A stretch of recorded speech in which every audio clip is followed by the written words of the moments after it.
সকল শ্রী ভগবানের পরিকর এবং পার্শ্বদবৃন্দ, সংকীর্তন বিনোদী সংকীর্তননাথ মহাপ্রভু তদীয় সংকীর্তন হরে কৃষ্ণ নাম সংকীর্তানন্দ হইয়াছেন হবেন সকল বৈষ্ণব ঠাকুরবৃন্দ। 2 দিবসীয় শ্রী ভগবানের কথামৃত, যা আমরা পরম সৌভাগ্যে গুরুদেবের কৃপায় লাভ করেছি, এই শ্রীমন্দির প্রাঙ্গণে তার আজ হইতে শুভ সূচনা। কাজেই সর্বাগ্রে নির্বিঘ্নে শ্রী ভগবান কথা পরিবেশিত হোক, এই অর্থে বিঘ্ন বিনাশনকারী শ্রী নৃসিংহ ভগবানের চরণে শরণাপন্ন হই। উপস্থিত সকল ভক্তবৃন্দের চরণে অধম পতিত জীব আমি আমার সশ্রদ্ধ ভুলুণ্ঠিত দণ্ডবত প্রণতি নিবেদন করি। আপনারা সকলে অধম জ্ঞানে আমাকে আশীর্বাদ করবেন, যেন এই 2 দিন শ্রী ভগবানের কথাগুলি আমার অপবিত্র চিত্তে এবং মলিন মনেও যেন উদিত হয়। আমি যেন শ্রী ভগবানের কথাগুলি শাস্ত্রসম্মতভাবে বলতে পারি এবং এই বলার মাধ্যমে সকল শ্রোতৃবৃন্দের হৃদয় তাদের ভজনকে সমৃদ্ধ করতে পারি। এই আশীর্বাদ আপনাদের সকলের চরণে আমি ভিক্ষা করি।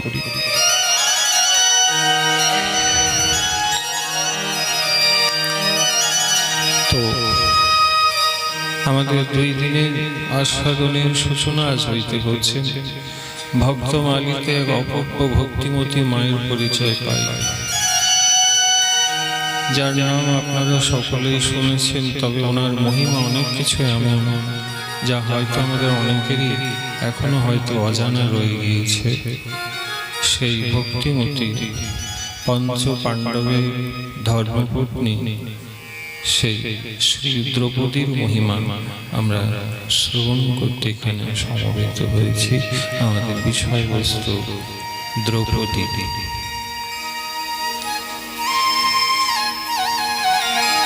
যার বিষয়ে ভক্তমালী গ্রন্থে ভক্ত চূড়ামণি স্বয়ং ব্রহ্মদেব স্বরূপ শ্রী নাভা গোস্বামীজি তার 26 সংখ্যা 71 বর্ণনা করতে গিয়ে বলছেন, द्रौपदी सती की बात कहे ऐसो कौन पटु, खींचत ही पट पट कोटि गुण भय हैं। द्वारका के नाथ जब बोली तब साथ होते, द्वारका सो फिर आए भक्त बानी नए हैं। गए दुर्वासा ऋषि वन में पठाए, नीच धर्म पुत्र बोले बिनय आवे पन लय हैं। भोजन निवारी तिया आए कहीं, सोच परयो चाहे तनु त्याग्यो, कहो कृष्ण कहूँ गए हैं। द्रौपदी सती की बात कहे ऐसो कौन पटु, खेचत ही पट पट कोटि गुने भय। बोलिए भक्तिमती द्रौपदी माता की। নাভা গোস্বামীজি বলছেন, এমন জগতে কোন বৈষ্ণব হয়েছেন যিনি পতিব্রতা শ্রী দ্রৌপদীর চরিত্রের বর্ণনা করতে সক্ষম হবেন। ভগবান শ্রীকৃষ্ণে যার অটল দৃঢ় ভক্তি এবং প্রেম ভক্তি বিরাজ করছে, দুর্যোধন যার প্রতি অত্যন্ত কাপটপূর্ণ আচরণ করে ওই যুধিষ্ঠির ধর্মরাজের সাথে জুয়া খেলার এক কৌটিল্য অবলম্বন করে যুধিষ্ঠির আদিকে সর্বশান্ত করে দ্রৌপদীকেও ওই পাশা খেলায় জিতে নিয়েছিলেন। কথাগুলো একটু দয়া করে বন্ধ রাখবেন। দুষ্ট দুর্যোধন আজ্ঞা করে তার ভ্রাতা দুঃশাসন সকল সভাসদের মাঝে দ্রৌপদীকে নির্লজ্জ করার জন্য তার বস্ত্র টেনেছিল। আশ্চর্যভাবে শ্রী ভগবানের কৃপা করুণায় সেই বস্ত্র কোটি গুণ বেড়ে গিয়েছিল। নিজের লজ্জা নিবারণের জন্য ভক্তিমতী দ্রৌপদী ভগবান দ্বারকাধীশকে প্রার্থনা করে ডেকেছিলেন, প্রভু এই সকল দুষ্টগণের থেকে তুমি আমাকে রক্ষা করো হে জনার্দন। সেই সময় ভগবান এসে দ্রৌপদী লজ্জা নিবারণ করলেন। যার ডাকে ভগবান সেদিনে দুপুরে রুক্মিণীর দেওয়া 56 ভোগ দ্বারকায় ছেড়ে দৌড়ে দ্রৌপদীকে রক্ষা করতে এসেছিলেন। নাভা গোস্বামীজি বলছেন, এমন দ্রৌপদীর মহিমা কেউ গাইবেন বলবেন, এই জগতে এরকম তো আমি কাউকে দেখছি না। প্রেম সে বলি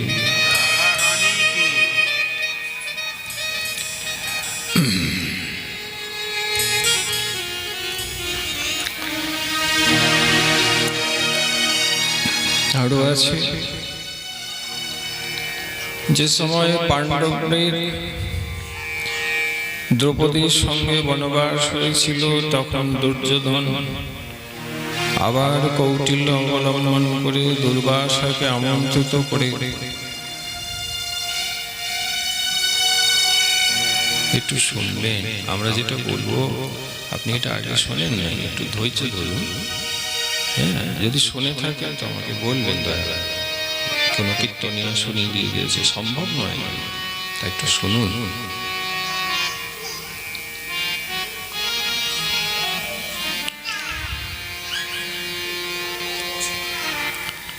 সুতরাং যখন মা পাণ্ডবদের বনবাস হয়েছিল, দুর্বাসাকে দুর্যোধন রাজপ্রাসাদে পাণ্ডবদেরকেই অপদস্থ করার জন্য আতিথ্য রূপে ডেকেছিলেন। তার আতিথ্য করে ঋষি দুর্বাসাকে প্রসন্ন করে ঋষির কাছে দুর্যোধন বর চেয়েছিলেন। ঋষি বললেন, কি বর চাও দুর্যোধন? তোমরা জানো দুর্যোধন বর চেয়েছিলেন ঋষি বর। আপনি যদি আমার প্রতি, আমার সেবার প্রতি প্রসন্ন হয়ে থাকেন, তাহলে বর আর কি চাইব? আপনার কৃপায় সবই আছে। শুধু চাইছি যে পাণ্ডবরাও বড় বৈষ্ণব সেবী, তারা ইদানিং বনে থাকে, খুব অন্যায় করেছে, তাই বনবাসী হয়েছে। আপনি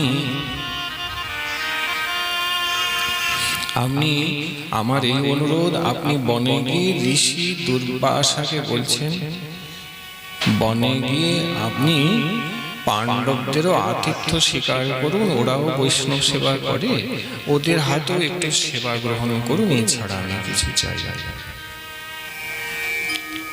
হ্যাঁ মা, এখন ঋষি দুর্বাসা কিন্তু দলবল নিয়ে কিন্তু বনে গিয়েছিলেন।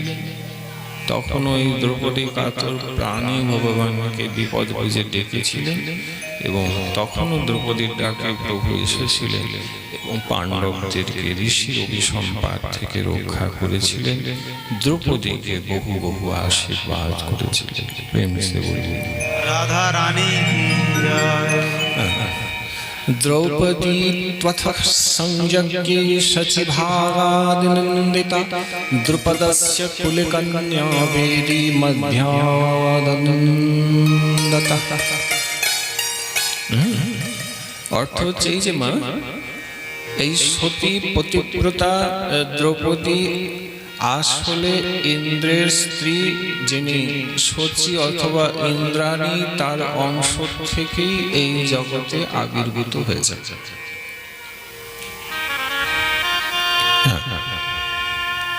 আমরা জানি জগৎ থেকে কি প্রকারে আবির্ভূত হলেন। বললেন জগতের রাজা হয়েছিলেন ধ্রুপদ রাজা।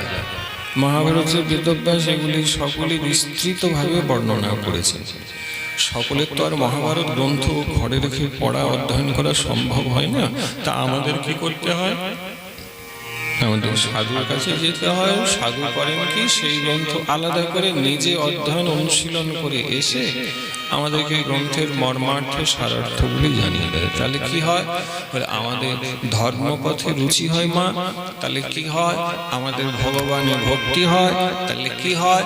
আরো কি হয়? বলে ভগবানের ভজন করতে ইচ্ছে করে। জীবনের মূল্যবোধটা আমরা তখন বুঝতে পারি।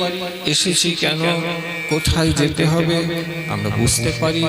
আর কোনো ভক্তিমতী মাকে শুনলে, এখানে যেমন অধিকাংশ মায়েরা রয়েছে, তাদেরও হয়তো বা মনে হতে পারে যে যদি দ্রৌপদীর দাসী হতে পারি, দ্রৌপদীর মতন যদি এই জগতে আমি একটু গোবিন্দের ভক্তি করতে পারি, এই সকল লাভ সাধুর সঙ্গে এসে হরি কথা শুনলে সকলের পাওয়া হয়ে যাবে।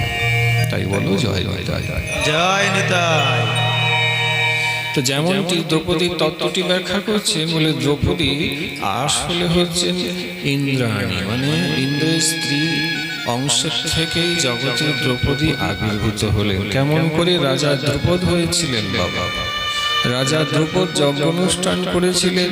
সেই যজ্ঞের মধ্যভাগ থেকে অনিন্দ পরমা সুন্দরী কুমারী কন্যা প্রকট হয়েছিলেন। সবাই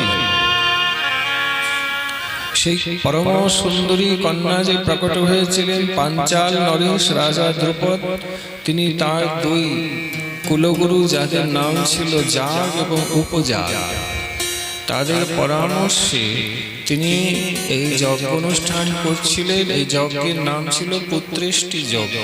অর্থটা খুব পরিষ্কার। দ্রুপদ নরেশ, পাঞ্চাল নরেশ, দ্রৌপদ মহারাজ চেয়েছিলেন যজ্ঞের থেকে যেন আমি একটা পুত্র পাই। রাজার কোনো পুত্র সন্তান ছিল না, তাই তিনি পুত্রেষ্টি যজ্ঞ করেছিলেন। মনে রাখবে, যজ্ঞের অনেকগুলি নাম আছে, যজ্ঞের অনেক প্রকারের বিধি এবং নিয়মও আছে।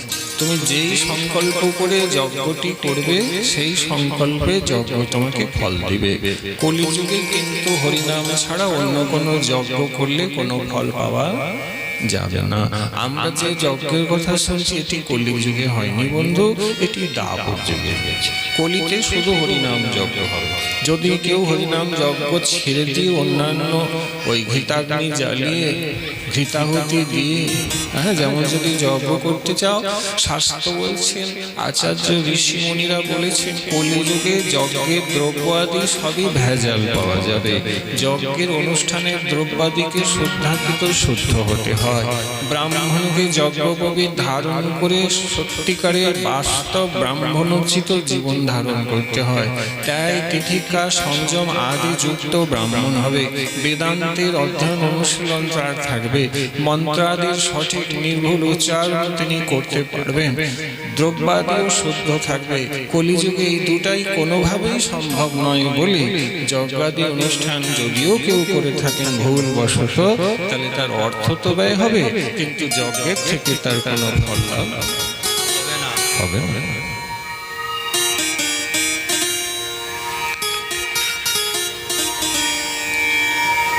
তাই জন্য মহাপ্রভু বললেন, ভাই তোমার দ্বারা এসব হবে না, তুমি ভগবত কৃপা চাইছো, আমি তোমাকে একটি যজ্ঞ বলছি, তুমি করবে। কোন যজ্ঞ? বললে বাহু তুলে বা হাতের তালি দিয়ে তুমি 16 নাম 32 অক্ষর হরিনাম সংকীর্তন করবে, তাহলে সকল যজ্ঞের ফল তুমি পেয়ে যাবে।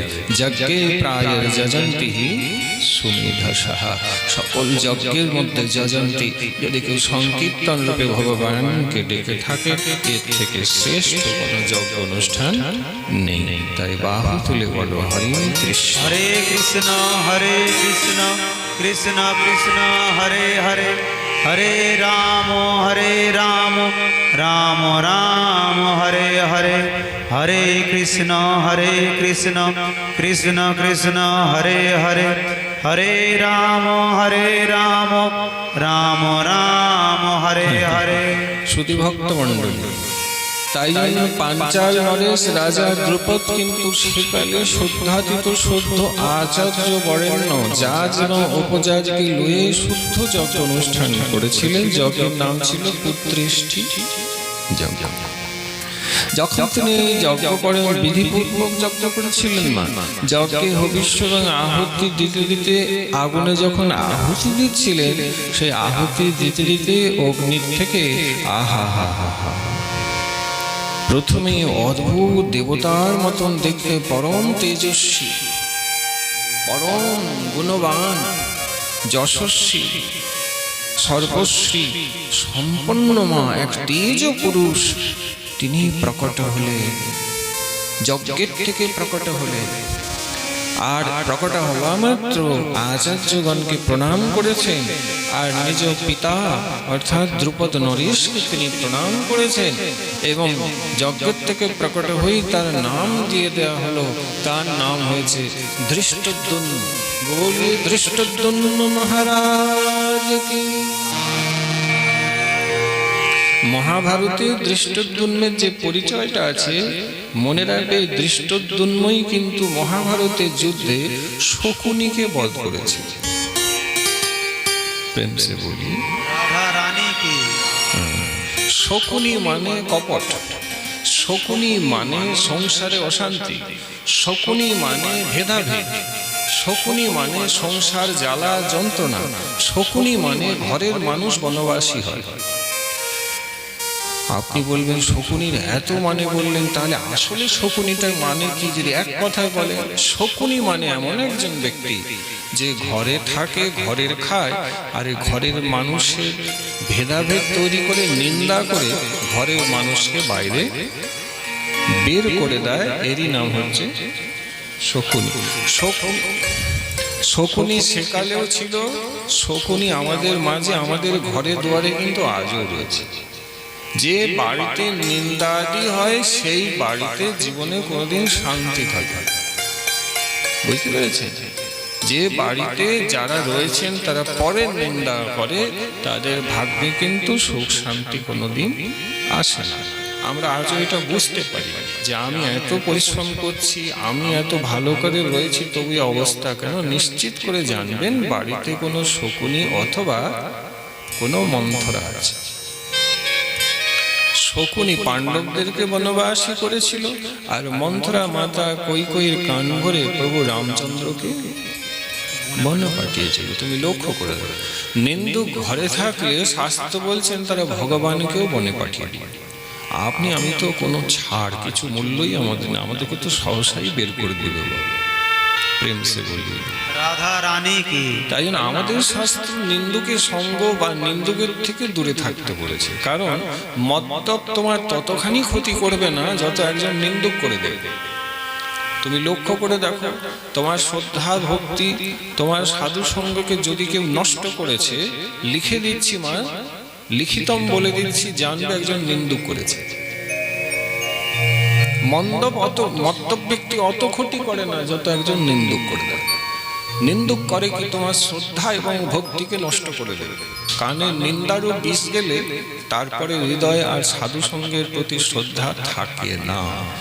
এর কারণ সাধু দোষের কারণ হলেন না, এর কারণ হচ্ছে যে কানে তিনি নিন্দারও বীজ দিয়েছেন, সে কারণেই হয়েছে। তো শকুনি পুরুষ রূপে নিন্দুক বাড়িতে আছে, অথবা মন্থরার মতন করে কোনো বৃদ্ধা বাড়িতে আছেন যিনি আকারে এবং প্রকারে মাঝে মাঝে নিন্দাদি করেন। এতে সংসারে ভেদাভেদ তৈরি হয়, অশান্তি উপদ্রব লেগে থাকে, সুখের সংসারটা দেখবেন ধ্বংস হয়ে যায়। আর এই অসুখ সারানো যায় না। নিন্দাটা একটা স্বভাব, যার আছে ওকে সারানো খুব মুশকিল। হ্যাঁ, মদ্যপের নেশা ছাড়ানো যায়, কিন্তু নিন্দুকের নিন্দার যে স্বভাবটি, ওটি লক্ষ্য করে দেখবেন ওটা ছাড়ানো যায় না। ইহারে করিয়া জয় ছাড়ানো না যায়। তো যাই হোক, দৃষ্টদ্যুম্ন এমন এক তত্ত্ব যজ্ঞের থেকে প্রকট হলেন আজকে, যেনার কাজ হচ্ছে যিনি নিন্দুককে নষ্ট করে দেন। ওই জন্য জয় দিতে বললাম, কারণ যদি নিন্দুক নষ্ট করতে চাও বা নিন্দার থেকে বিরত থাকতে চাও, তুমি শকুনি জাতীয় নিন্দুককে নাশ করে দেন, তাই জন্য নামে জয় দিতে হয়। বলিয়ে দৃষ্টদ্যুম্ন মহারাজ কি। ঘরেও মাঝে মাঝে জয় দিবেন। যদি কেউ পাঠটা আজকে শুনেছে, ঘরে ধরো কেউ নিন্দুক রয়েছে, আর তুমি জয় দিয়ে দিলেও বুঝে যাবে এই রে, মনে হয় আমি যে কাজটা করছি ওই জন্য জয়টা দিল। তাই জন্য বললাম মন দিয়ে শুনুন, অনেক নতুন নতুন তত্ত্ব পাবেন, অদ্ভুত অদ্ভুত তত্ত্বগুলো আপনি পেয়ে যাবেন, যেগুলো আগে হয়তো বা কখনো পাওনি বা পরেও হয়তো কোনোদিন পাবেন। এই জন্য মন দিয়ে শুনতে বলেছি। একজন চেঁচামেচি করলে আরো 10 জনের একটা অসুবিধা হয়ে যায়, তাই জন্য সকলে স্থিরভাবে বসুন, চেঁচামেচি কেউ করবেন না, প্রেম সে বলবেন। রাধা রানী কি। মাগো, তো দৃষ্টদ্যুম্ন প্রকট হলেন, ইনি মহাভারতের যুদ্ধ করেছেন, পাণ্ডবদের হয়ে যুদ্ধ করেছিলেন, কৌরবদেরকে ইনি ধ্বংস করেছিলেন। তো দৃষ্টদ্যুম্ন প্রকট হলেন, তারপরে কিন্তু ওই যজ্ঞের থেকে অদ্ভুত ভাবে এক অদ্ভুত রমণী, সাক্ষাৎ মনে হচ্ছে কোনো দেবী, সর্বগুণীয়সী বরীয়সী বাবা, অদ্ভুত দেবী, অপরূপ সুন্দরী প্রকট হলেন। আর যে প্রকট হলেন, যজ্ঞ করছিলেন, রাজা অবাক। রাজা অবাক কেন? রাজা যজ্ঞটি করেছিলেন পুত্রেষ্টি মন্দ। পুত্রেষ্টি মানে যজ্ঞের হেতু হচ্ছে যেন একটা পুত্র সন্তান পাই। পুত্র সন্তান পাওয়ার পরে আর কোনো যজ্ঞে তেনা অভিলাষ তো ছিল না, কিন্তু তথাপি সেখান থেকে এক কন্যা প্রকট হয়ে গেলেন। রাজা আশ্চর্য হয়ে তাকিয়ে আছেন, হা হয়ে, বুঝতে পারছে না এ কি। সকলেই অবাক। অর্থাৎ শাস্ত্রকার বলছেন ভগবত ইচ্ছাতে এই দেবী আর যজ্ঞের থেকে প্রকট হলেন, তাই সঙ্গে সঙ্গে নাম দেওয়া হলো যাজ্ঞসেনী। যেহেতু ধ্রুপদ রাজা যজ্ঞ করেছিলেন, তার কন্যা রূপে প্রকট হলেন, তাই এনার নাম হলো দ্রৌপদী। পিতা যেহেতু ধ্রুপদ, বাবার নামের সাথে যোগ হয়ে নাম হলো দ্রৌপদী। এবং যখন এর বিশেষ নাম যা ভগবান স্বয়ং শ্রীকৃষ্ণচন্দ্র দিয়েছে, যেহেতু আমাতে অনন্যা ভক্তি করে, তাই আমি যেহেতু কৃষ্ণ, তাই আমি এর নাম দিলাম কৃষ্ণা। এই রমণী যখন প্রকট হলো, তা আকাশবাণী হয়ে গেল। আকাশবাণী কি হলো? বলেন এই যে দেবী প্রকট হয়েছেন, জগতে যত অধর্ম আছে, যত পাপ আছে, যত পাপী এবং যত অসুর আছেন, দৈত্য দানব আছেন, সকলকে নষ্ট এবং নাশ করতে এই দেবী আজকে প্রকট হয়েছেন। এই দেবী মাধ্যম হবে, যে মাধ্যমকে অবলম্বন করে ভগবান শ্রীকৃষ্ণ এই জগৎ থেকে অসুরদেরকে নিধন করবেন। দ্রৌপদী না হলে কিন্তু মহাভারতের যুদ্ধ হতো না, সকলেই জানে। ওইটাই যজ্ঞে আকাশবাণী রূপে ঘোষণা। দ্রৌপদী যদি না হতো, তো এই পাশা খেলার এই নিদারুণ দুর্দান্ত চরম সর্বনাশা পরিণামটাও হতো না। ভালো করে মহাভারতটা লক্ষ্য করে দেখ। পাশা খেলায় পাণ্ডবরা সর্বশান্ত হয়ে বনবাসী হয়েছিলেন, কিন্তু যখন দ্রৌপদীকে ওইখানে দুঃশাসন টেনে এনেছিল এবং তার বস্ত্র টানাটানি করে তাকে সকল সভাসদের মধ্যে নির্বস্ত্র করার চেষ্টা করেছিল, মহাভারতে বেদব্যাস লিখছেন তখন ভীম আর থেমে থাকতে পারেন। দুর্যোধনের পাশা খেলায় হেরে গিয়ে ভীম আদি কৃত দাস হয়ে গিয়েছিল। দুর্যোধন নিষেধ করেছিল, তোমরা এখন থেকে দাস, চুপচাপ দেখো যা হচ্ছে, মুখে কোনো কথা বলবে না, মালিক আমি বলছি। তবু ভীম আর থেমে থাকেনি। হুঙ্কার করে ভীম উঠেছিল আর প্রতিজ্ঞা করেছিল যে দুঃশাসন দ্রৌপদীর কেশ টেনেছে, আমি প্রতিজ্ঞা করছি সেই দুঃশাসনে জঙ্ঘা আমি চিরে দিয়ে, সেই রক্ত দিয়ে, সেই রুধির দিয়ে দ্রৌপদীর কেশকে আমি সংস্কার করব। দুঃশাসন যে দ্রৌপদীর চুল ধরে টেনেছিল, তারপর থেকে দ্রৌপদী মাতা কোনোদিন চুল বাঁধেন। এবং দুঃশাসনকে তোমরা জানো, মহাভারতে ভীম আজকে বধ করে দিয়েছেন এবং বধ করার পরে জঙ্ঘা চিরে রক্ত দিয়ে কি করেছেন, তার কেশকে ধুয়েছেন। বক্তব্য এই যে দ্রৌপদী কিন্তু যুদ্ধকে সূত্র রূপে আরম্ভ করে দেন। আরো অনেক ঘটনা আছে। পাশা খেলাটা হয়েছে এর পেছনেও কিন্তু সূক্ষ্ম রূপে দ্রৌপদী অবস্থান করছে। যদি বলেন কিভাবে, তাহলে মন্দা পাশা খেলার ঘটনার সাথে সাথে কিন্তু ওইখানে যখন দুর্যোধন কিছু করে উঠতে পারলো না, তখন যখন পাণ্ডবরা বনে থেকে ইন্দ্রপ্রস্থ নগরী নির্মাণ করেছিলেন, সেই নগরী দেখতে পাণ্ডবদের দুর্যোধন আদি গিয়েছিলেন। যখন গিয়েছিলেন সেখানে প্রাসাদ প্রতিম অদ্ভুত বিশ্বকর্মার দ্বারা নির্মিত প্রাসাদ। দুর্যোধন দেখতে গেছেন, চমকে গেছেন, বলে আমার তো রয়েছে হস্তিনাপুর, কিন্তু যা এদের দেখছি এর সমতুল্য তো আমার কিছু নেই।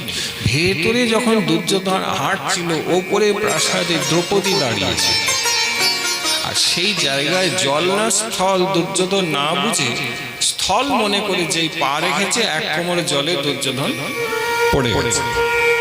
যেই পড়ে গেছে দুর্যোধন, অমনি উপরে দ্রৌপদী,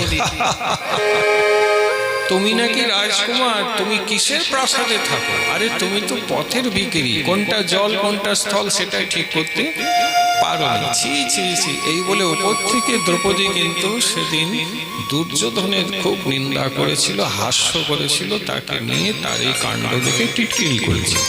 এখন অসুর জাতীয় কোনো ব্যক্তিকে যদি আপনি এরকম একটা সে অপদস্থ হয়ে যাওয়ার পরে যদি টিটকিরি করেন, তাহলে তার কি হয়? রাগটা বেড়ে যায়। দুর্যোধন বলেছিল, তখন তো পারিনি, প্রতিশোধ তোকে নিয়ে আমি নেব।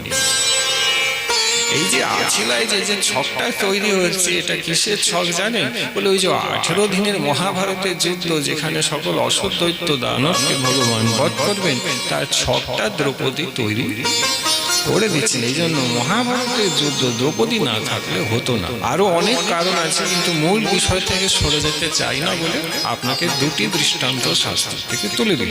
আরো অনেক আছে, এই জন্য যুদ্ধ হয়েছে। যে যুদ্ধকে লক্ষ্য করে গীতায় অর্জুনকে সামনে রেখে ভগবান বলেছিলেন কি, যদা যদা হি ধর্মস্য গ্লানির্ভবতি ভারত অভ্যুত্থানম ধর্মস্য তদাত্মানম সৃজাম্যহম পরিত্রাণায় সাধূনাম বিনাশায় চ দুষ্কৃতাম ধর্ম সংস্থাপনার্থায় সম্ভবামি যুগে যুগে। অধর্ম যখনই বেড়ে যায়, তখন ধর্ম স্থাপনের জন্য আমি যুগে যুগে অবতীর্ণ হই। মানে তো অনেক, কিন্তু এখানেই মানেটাও আছে। তাহলে অধর্মটা কি? বলে কৌরবরা যে যুদ্ধ করতে দাঁড়িয়ে আছে ও প্রান্তে, ওটা হচ্ছে অধর্ম, আর পাণ্ডবরা যে যেখানে দাঁড়িয়ে আছে সেটা হচ্ছে ধর্ম। কুরুক্ষেত্রের যুদ্ধ কিন্তু অর্জুন বা পাণ্ডবরা কৌরবদের ছিল না বাবা, অধর্ম এবং ধর্মের যুদ্ধ ছিল। আর অধর্ম ধর্মের যুদ্ধ হলে ধর্মের সাথে সারথিত্ব করেন ধর্মরাজ ভগবান স্বয়ং। আর ওই যুদ্ধে অবশ্যই তুমি জানবে জয় কিন্তু ধর্মেরই হয়। বলো জয় নিতাই, জয় নিতাই, আবার বলো জয় নিতাই, জয় নিতাই। তো বাবা, যজ্ঞের থেকে দ্রৌপদী প্রকট হয়েছেন, এটা কিন্তু মনে রাখবেন। মাতৃগর্ভ থেকে দ্রৌপদী প্রকট হয়েছেন, নাম হয়েছিল একটি যাজ্ঞসেনী। তো প্রকট হলেন, বলি দ্রৌপদী মাতা কি, বলিয়ে সতী পতিব্রতা সাধ্বী ভগবতী মতি দ্রৌপদী মাতা কি জয়। জয় জয় শ্রী রাধে দ্রৌপদী রাজার কন্যা হওয়ার জন্য নাম হয়েছিল দ্রৌপদী। আচ্ছা, পূর্ব জীবনে দ্রৌপদী ছিলেন কি? জগৎ থেকে তো প্রকট হলে পূর্ব জীবনও দ্রৌপদী একটি কন্যা ছিল বাবা। অপরূপ সর্ব শুভ লক্ষণ সমন্বিত সর্বগুণ সম্পন্না। হ্যাঁ, এ মানে ওই কঠিন তপস্যা করে আগের জীবনে কন্যারূপে মহাদেবকে প্রসন্ন করেছিলেন। যখন মহাদেবকে প্রসন্ন করেছিলেন, তো মহাদেব বলেছিলেন আমার কাছ থেকে কোনো বর চেয়ে নাও। তখন এই কন্যারূপে মহাদেবের কাছে জানেন না 5 বার একই কথা মুখ ফসকে বলে নিয়েছে। একটাই কথা 5 বার বলেছিলেন, গ্রন্থে লেখা আছে। কি বলেছিলেন? পূর্ব জীবনে দ্রৌপদী বলেছিলেন, হে মহাদেব, আপনি যদি প্রসন্ন হয়েছেন তাহলে আমাকে সর্বগুণ সম্পন্ন একজন পতি পাইয়ে দিন। এমন আমার পতি হোক যার সর্বগুণ আছে। মহাদেব তথাস্তু বলবেন, আবার বলে ফেললেন এমন একজন প্রতিদিন যার সর্বগুণ আছে। মহাদেব আবার এমন একজন প্রতিদিন। এইরকম একটাই কথা, একবার দুবার তিনবার নয়। আগের জন্মে মহাদেবের কাছে দ্রৌপদী 5 বার বলেছে। 5 বার বলে যেই বললেন হায় হায় হায় হায়, আমি একটাই কথা 5 বার বলে ফেললাম। মহাদেব বললেন তথাস্তু। শিব বললেন তথাস্তু, আর বললেন হে ভদ্রে, তুমি একটাই বর যেহেতু আমার কাছে 5 বার চেয়ে নিয়েছো, কাজে আমি বড়দাতা আশুতোষ অল্পতেই সন্তুষ্ট হয়ে বরাদি দিয়ে থাকি। আমি প্রসন্ন হয়ে তোমাকে বর দিচ্ছি যে আমারই অংশের থেকে, আমারই অংশজাত তোমার সর্বগুণ সম্পন্ন 5 পতিদেব হবে। এই জন্য শাস্ত্রকার বলেন শিবের বরে তিনি 5 জন পতিদেবকে প্রাপ্ত হয়েছিলেন। মনে রাখবেন এখানে টিকা আছে, 5 জন পতিদেব কিন্তু 5 জন আলাদা আলাদা ব্যক্তি নয়। একটু মন দিয়ে শুনলেন, যদি 5 জন আলাদা আলাদা ব্যক্তি হয়ে যান তাহলে দ্রৌপদীর পাতিব্রতা কি আর থাকবে? তখন কি শাস্ত্রে তাকে পতিব্রতা বলা যাবে? খুব মন দিয়ে শুনবেন কি বললেন মহাদেব, আমারই অংশজাত, ভিন্ন ভিন্ন আমারই অংশে তোমার 5 জন পতি হবে।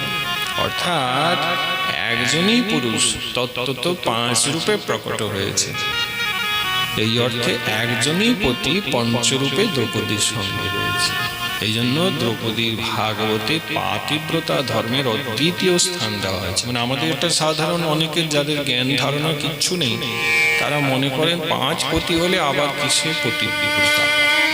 তত্ত্বের অনুসন্ধান ঠিক না থাকলে আপনার আমার সকলেরই কিন্তু বুঝতে ভুল হয়ে যাবে, অনেকেরই ভুল হয়ে যাচ্ছে। আর এই ভুলের খেসারত কিন্তু অপরাধ রূপে দিতে হবে। তাই মা মনে কিছু করো না, ভাগবত পাঠে হোক বা কীর্তন হোক, এই যে ব্যাসাসনে বসেছি তোমরা আদেশ করেছো, এর মর্যাদা রাখতে হবে। মর্যাদা হচ্ছে এই যে শাস্ত্রে যে কথাটি যেমন ভাবে বলা হয়েছে উহা ওই প্রকারই বলি, নচেত উল্টো পাল্টা বলতে গিয়ে বা অল্পবিদ্যা ভয়ঙ্করী অবস্থায় যদি শাস্ত্রাদি ঠিক মতন অনুশীলন তোমার না থাকে, অথবা গুরু কৃপা ধন্য যদি না হয়ে থাকো, তাহলে কিছু একটা বলে দিলে শ্রোতা সেটা ভুল মানে করলে বক্তারও কিন্তু এখানে অপরাধের সম্ভাবনা থেকে যাবে। তাই সাধু সাবধান, ফের করো অবধান। তোমার এই অর্থে মহাদেব বর দিলেন, এই জন্য এ যজ্ঞের থেকে প্রকট হয়েছেন, এই জন্য দ্রৌপদী নাম ধরে এনার পঞ্চপতি হয়েছে। এছাড়া দ্বিতীয় প্রসঙ্গও রয়েছে যেখানে পঞ্চপতি হবার কারণ উল্লেখ করছেন। বললেন দেখুন, আগেই বলা হলো যেমন দ্রৌপদী ইন্দ্রের স্ত্রী অর্থাৎ সচিমাতা অথবা ইন্দ্রারীর অংশজাত। হরে কৃষ্ণ হরে কৃষ্ণ কৃষ্ণ কৃষ্ণ হরে হরে, হরে রাম রাম রাম হরে হরে, হরে কৃষ্ণ কৃষ্ণ কৃষ্ণ হরে হরে, হরে রাম রাম রাম হরে হরে। তো একটা দিক হলো দ্রৌপদীর পঞ্চপতি হওয়ার দ্বিতীয় সূত্র রূপে শাস্ত্রে কারণ দেখাচ্ছে। বলে ওই যে বললাম ইন্দ্রের স্ত্রী ইন্দ্রাণীর অংশ থেকে দ্রৌপদী উৎপন্ন হয়েছেন বলে এর রহস্য হচ্ছে মার্কণ্ডেয় পুরাণে লেখা আছে। কোন পুরাণ? মার্কণ্ডেয় পুরাণ। তোমরা জানবে 18টি যে পুরাণ রয়েছে ওর মধ্যে একটি পুরাণ হচ্ছে মার্কণ্ডেয় পুরাণ। শিবের বরে যিনি অমর হয়েছিলেন, যার মাত্র 5 বছর আয়ু, সপ্তর্ষিরা যাকে ব্রহ্মার কাছে নিয়ে গিয়েছিলেন, তারপরে যাকে শিবের কাছে নিয়ে যাওয়া হয়েছিল, সেখানে যমরাজ তার আয়ু ফুরিয়ে যেতে তাকে যমের দূতগণ নরকে নিয়ে যেতে প্রস্তুত। সেখানে এই বিস্তৃত প্রসঙ্গ আছে। মার্কণ্ডেয়কে মহাদেব স্বয়ং দর্শন দিয়ে বলেছিলেন, হে যমদূতগণ, হে দেবগণ, হে ব্রহ্মদেব, এর যে 5 বছর আয়ু, এটা আপনার গণনা হিসেবে 5 বছর নয়, এর 5 বছর আয়ু আমি নির্ধারণ করেছি।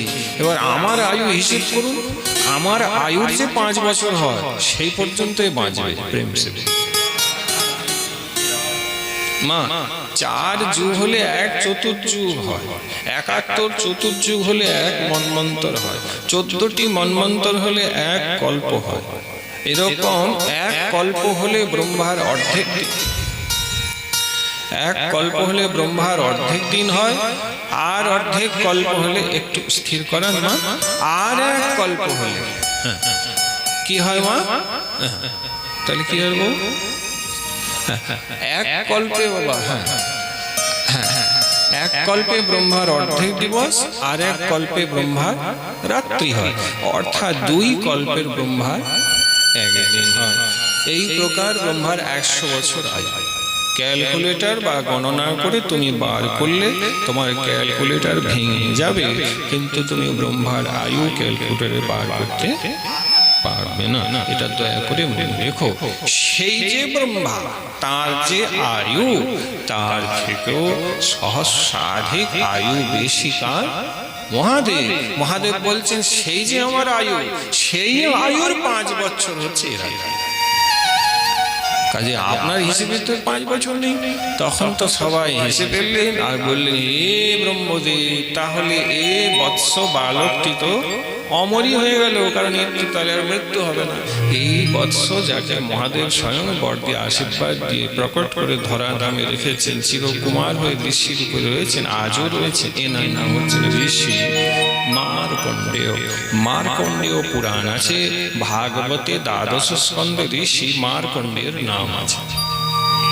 কোথায় নাম আছে? পরীক্ষিত যখন তক্ষক দংশনে দেহ রেখে ভগবত ধামে প্রবেশ করে যান, তখন সর্পযজ্ঞ করেছিলেন পরীক্ষিতের ছেলে, নাম ছিল জন্মেঞ্জয়। পরীক্ষিতের 4টে ছেলে। জন্মেঞ্জয় বলল, যে সাপ আমার বাবাকে হত্যা করেছে, আমি জগতে কোনো সাপ রাখবো না, এই বলে সর্পযজ্ঞ করেছে। তখন জন্মেঞ্জয়কে বোঝাতে যে এই কার্য করবেন না, সৃষ্টির লীলাতে প্রকৃতিতে সকল সৃষ্টির প্রাণীর থাকার অধিকার আছে, আপনি যদি সর্বশূন্য করে দেন তাহলে সৃষ্টিতে ব্যাঘাত ঘটবে। অনেক কথা প্রসঙ্গ জন্মেঞ্জয়কে যিনি বুঝিয়েছিলেন, আরো অনেক কথা। তেনার নাম হচ্ছে মহর্ষি মার্কণ্ডেয়। বলি মহর্ষি মার্কণ্ডেয়। 18টি পুরাণে, এই জন্য একটি পুরাণ আছে মনে রাখবে, মার্কণ্ডেয় পুরাণ। 18টি পুরাণের নাম হয়তো আমরা অনেকেই বলতে পারবো, আমি জিজ্ঞাসা করবো, মুশকিল হয়ে যাবে। 18টি পুরাণ আমরা বলতে পারবো, কিন্তু 18টি পুরাণ আছে। বলো জয় নিতাই। জয় নিতাই। তোমরা আমরা যারা এসেছি, আসো আমরা একটু সময় সমৃদ্ধ হয়ে যাই, বুঝে নি, শুনে নি, জেনে নি, হ্যাঁ, তাহলে কি হবে? আমরা সমৃদ্ধ হতে পারবো। জয় জয় শ্রী রাধে শ্যাম। তো মাঝে প্রসঙ্গ দ্রৌপদী শিবের এই বট থেকে যেমন প্রকট হলেন, আবার প্রসঙ্গ কি আছে না, পূর্ব জীবনের কথায় বলছেন, দ্রৌপদী যখন শচী অর্থাৎ ইন্দ্রাণীর অংশরূপে উৎপন্ন হয়েছে। মার্কণ্ড পুরাণে বলছে যে পঞ্চপাণ্ডবরা ইন্দ্রেরই স্বরূপ বা ইন্দ্রেরই আলাদা আলাদা শক্তিরূপে জগতে অবতীর্ণ হয়েছে। আর যে দ্রৌপদী, সে কে? ওই যে বললাম, ইন্দ্রের স্ত্রী নাম ইন্দ্রাণী, ইন্দ্রাণীর অংশ থেকে দ্রৌপদী জগতে অবতীর্ণ। অর্থাৎ ইন্দ্রই জগতে পঞ্চপাণ্ডব রূপে প্রকট হয়েছেন এবং ইন্দ্রের স্ত্রী দ্রৌপদী রূপে প্রকট হয়েছেন। কাজে ইন্দ্র ইন্দ্রাণীকে জগতে পুনরায় বিবাহ করেছে। কি সেই প্রসঙ্গ? বলে প্রসঙ্গটা খুব মন দিয়ে শোনো। বলে প্রসঙ্গ হচ্ছে এই যে তোমরা সকলেই জানো, ভাগবতে আছে মা, দেবরাজ ইন্দ্র ওই ত্বষ্টা প্রজাপতি যে ছিল, তার যে পুত্র ছিল বিশ্বরূপ, তাকে গুরুপদে বসিয়েছে। ঘটনাটি সবাই জানো, ভাগবত থেকে বলছি না।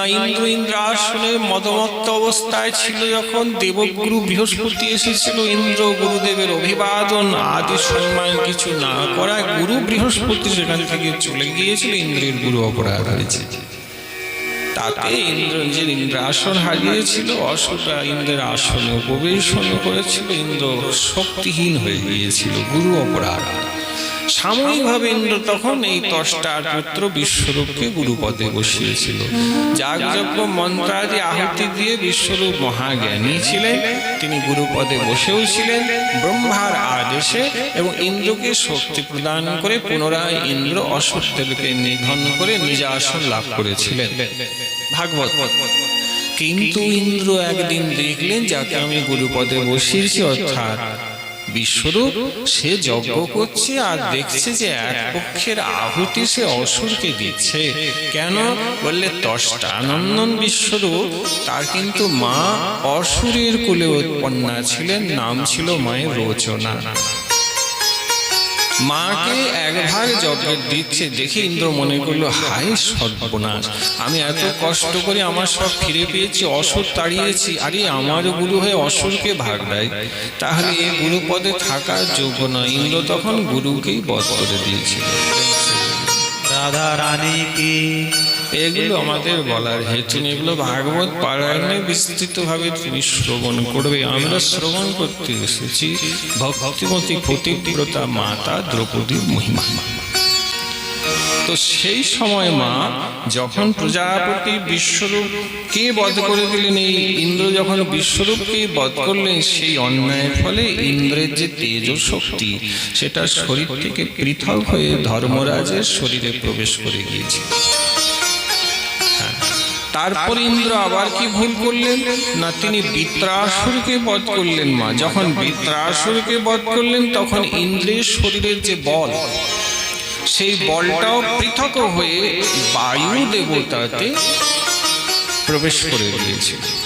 আবার ইন্দ্রের ভুল হলো কি না, তিনি গৌতমী পত্নী দেবী অহিল্যার প্রতি কুদৃষ্টি ব্যভিচার আদি করাতে তেনার অঙ্গ প্রত্যঙ্গের থেকে লাবণ্য রাশিটিও তাকে ছেড়ে চলে গিয়েছিল, এবং অশ্বিনী কুমার দ্বয়ের অঙ্গে সেই লাবণ্য ইন্দ্রের আজ প্রবেশ করে গিয়েছে।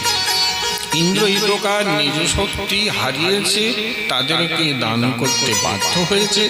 ঠিক সেই সময় মাগো, তোমরা সকলেই জানো ভক্তিমতী মাতা কুন্তী, তিনি পুত্র কামনার জন্য যখন তপস্যা আদি করেছিলেন, তখন কুন্তী মাতার প্রতি প্রসন্ন হয়ে ধর্ম, বায়ু, ইন্দ্র এবং অশ্বিনী কুমার এরা প্রসন্ন হয়েছিলেন, কারণ কুন্তী দেবী এদেরকে আহ্বান করেছিলেন, মনে মনে বলেছিলেন যে আপনারাই আমার পুত্র রূপে যদি কৃপা করে আমার কোলকে আলোয় আলোকিত করে, আমি ধন্যাকৃত ধন্য হয়ে যাব। তাই হয়েছিল মা। তখন কুন্তী এদেরকেই আহ্বান করাতে তখন এরাই পুনরায় কুন্তীর পুত্র রূপে প্রকট হলেন। অশ্বিনী কুমার দ্বয় থেকে নকুল এবং সহদেব প্রকট হলেন। কিন্তু মনে রাখবেন, মহাভারতে লেখা আছে এরা মাতৃনন্দন ছিলেন। কুন্তীর যে ভজন বল সেটি মাতৃর থেকে নকুল এবং সহদেব প্রকট হলেন, এবং কুন্তী নন্দন রূপে ধর্মরাজ যুধিষ্ঠির, বলশালী মহাবল ভীম এবং ধনুর্ধারী শ্রেষ্ঠ শ্রী অর্জুন পুত্র রূপে আবির্ভূত হলেন। এরা পঞ্চজন। তাহলে কি বোঝা যাচ্ছে? ইন্দ্রেরই অংশ জাত। ইন্দ্র যা হারালেন শক্তি, সেই শক্তি বায়ু দেবতা হচ্ছেন ভীম। ধর্মরাজ ধর্মতত্ত্বটি সেটি হচ্ছে সাক্ষাৎ যুধিষ্ঠির মহারাজ। ইন্দ্রের যে শক্তি বৃত্তাসুর, সেখানে হচ্ছে অর্জুন সাক্ষাৎ। এগুলি মহাভারতে বেদব্যাস আলাদা আলাদা করে আলোচনা করেছে। হ্যাঁ বাবা, তোমরা সকলেই জানো পাশায় সব হেরে গিয়েছিল। কি সেই প্রসঙ্গ না বলছি, পাশায় সব হেরে তো ফলাফল কি হয়েছিল না, 12 বছরের বনবাস আর 2 বছরের অজ্ঞাতবাস সকলেই জানো। ওই 2 বছরের অজ্ঞাতবাসে লেখা আছে মহাভারতে মা, যে অর্জুনকে তার এত তেজ শক্তি তাকে লুকিয়ে রাখা প্রায় অসম্ভব। ভগবান তখন সঙ্গে ছিলেন অর্জুনকে, তিনি বললেন তোমাকে একটু বিশেষভাবে লুকিয়ে রাখতে হবে, ধরা পড়ে গেলে আবার 12 বছরের বনবাস। তো করলেন কি, অর্জুন তখন বৃহন্নলা হয়ে গিয়েছে, মানে অর্ধ নারী এবং অর্ধ পুরুষ। কিন্তু জানবে মহাভারতে লেখা আছে অর্ধনারী অর্ধ পুরুষ হওয়ার পূর্বে স্বয়ং ইন্দ্রদেব জগতে নেমে এসেছিলেন। ভগবান গোবিন্দকে প্রণাম করে বলেছিলেন, প্রভু আপনি তো সর্বজ্ঞাতা সর্ববিদিত, আপনি তো জানেন যে অর্জুন আর আমাতে কোনো বিশেষ ভেদ নেই, তো আমি তোকে খুব বাৎসল্য করি, তাই অজ্ঞাত বাসের সময় যদি তুমি অনুগ্রহ করো, পরবর্তী যে মহাভারতের ভীষণ যুদ্ধ হবে, ধনুর্বিদ্যায় ওকে আরো উন্নত লাভ করতে হবে, আমি সঙ্গে করে দেবলোকে নিয়ে যেতে চাই, ওখানে সকল ধনুর্বিদ্যা আমি নিজে তাকে শিক্ষা দিতে চাই। তোমার মহাভারত লেখা আছে ইন্দ্র অর্জুনকে নিয়ে গিয়েছিলেন, নিজেরই শক্তিকে নিজের সামনে বশ করিয়ে, পিতা যেমন পুত্রকে বসিয়ে রাখে, ইন্দ্র সকল সব দিব্য দিব্য ধনুর্বিদ্যা আজ অর্জুনকে প্রদান করেছে। তিনি স্বর্গলোকেই তখন ছিলেন অজ্ঞাতবাসের সময়, আর সেই সময় অর্জুনের ভগবান পরীক্ষাও নিয়েছিলেন। রম্ভা নামক অপ্সরা স্বর্গে থাকে, অর্জুনের প্রতি মোহিত হয়ে রাত্রিবেলায় তাকে পাইতে যখন এসেছিলেন, অর্জুন তখন রম্ভা রমণী সুন্দরীকে মা বলে সম্বোধন করেছে। রম্ভা বড় বিচলিত হলে, হায় যাকে আমি চাইছি সে আমাকে মা বলছে, এ তো আস্পর্ধার কম নয়, আরে দেবতারা সকলে আমাকে চায় কিন্তু ই আমাকে মা বলে। তখন অর্জুন বলেছিলেন, আপনি যেহেতু আমার পিতৃদেব ইন্দ্রের প্রেয়সী আর তিনি আমার পিতৃতুল্য পিতৃ বটে, তাহলে আপনি তোমার মাতাই হলেন। কিন্তু রম্ভা যা চাইছিল পায়নি, রুষ্ট হয়ে রম্ভা তখন অভিশাপ দিয়েছিল আর বলেছিল, তুই কারুরই যোগ্য থাকবি না, অভিশাপ দিচ্ছি অর্ধপুরুষ অর্ধ নারী হয়ে যা। প্রেম সে তো ইন্দ্র যখন অর্জুনকে আবার মর্তলোকে দিলেন, প্রভু ভগবান শ্রীকৃষ্ণের কাছে ভগবান হাসছে, বলে দেখো কি কাণ্ড, আমি পাঠিয়েছিলাম অর্জুনকে আর আমি পেলাম বৃহন্নলা। আমরা এগুলো মা ছোটবেলায় আমার মা কোলে করে নিয়ে যেত, ভিডিও এই মহাভারত হতো তখন দেখেছি, গ্রন্থ পড়ে পড়েছি, অস্বীকার করবো না, কিন্তু খুব ছোট বয়সে যে বাচ্চাগুলো যে বেশ চেঁচামেচি করছে, মা এই বয়সে মায়ের কোলে চলে যেতাম, তখন ভিডিওই হতো, ক্যাসেট ভিডিওতে মহাভারত হতো, মা দেখতো, বসে দেখতাম, সেই থেকে এগুলো আমার মুখস্থ হয়ে গেছে। এটা বলছি কেন, কারণে বললাম, নিজের স্তুতি করতে বলছি না।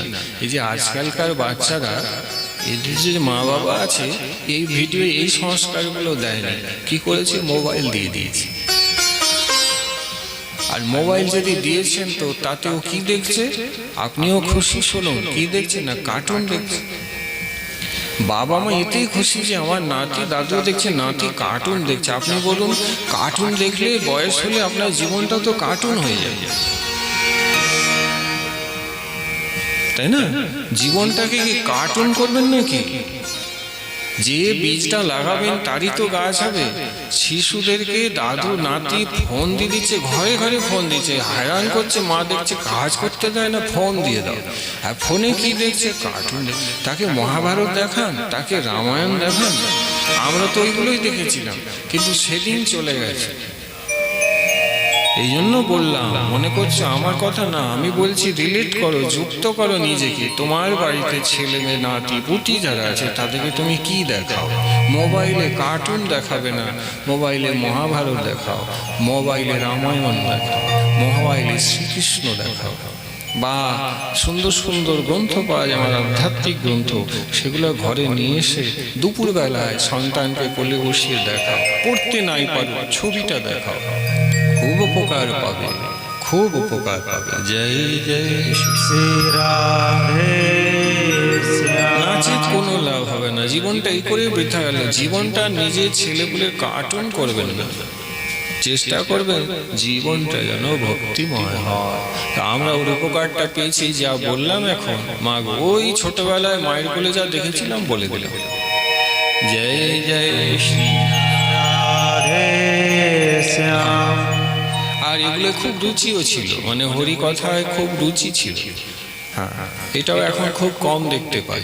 পড়াশোনা ফুরিয়ে গেলে আগেই দেখবো যে ভগবানের লীলা কি চলছে, টিভিতে হয়ে যেত, ভিডিও শো চলে যেত, খুব ইচ্ছে। তো তার ফলটা তুমি পাবে। জৈসা খাওগে অন্ন বৈসা হোগা মন, ব্রজবাসী বলে। যেমন অন্ন খাবে তেমনি তোমার মন হবে, তেমনি ছোট থেকে তুমি যেমন ভাবে চলবে, বড় হয়ে তুমি তেমনি। এই জন্য আমাদের আচার্য বলছে ভগবত কৃপা না হলেও সাধু সঙ্গ পাওয়া যায় না। শাস্ত্রের কথা মিলিয়ে নিন, শ্রী ভগবানের যদি পরিপূর্ণ কৃপা হয় তখনই কোনো এক বিশুদ্ধ সাধু চরণ সান্নিধ্যে বসার সৌভাগ্য লাভ হয়। তো ভগবানের প্রচুর কৃপা আজ হয়েছে বলে ভক্তমণ্ডলী আমরা এই দিব্য অপ্রাকৃত শাস্ত্রের কথাগুলি শ্রবণ এবং আস্বাদন করছি। এটাকে অল্প করে মনে করবেন না। ভগবত কৃপা এর উপরে আর কিছু নেই। তুমি যে কৃষ্ণের কাছে কৃপা চাইছো, সেই কৃপা ভগবান তোমাকে আজকে এখানে করে দিয়েছে। এটাই কৃপা, এর ঊর্ধ্বে আর কোনো কৃপা নেই। এবারে তোমার যেমন শ্রদ্ধা আছে সেই অনুযায়ী তুমি আজকে কৃপা লাভ করে ঘরে যাবে। যদি শ্রদ্ধাই নেই তাহলে কৃপার বস্তু যিনি বলছেন তার কাছে ফিরে যাবে, তুমি কিছু পাবে না।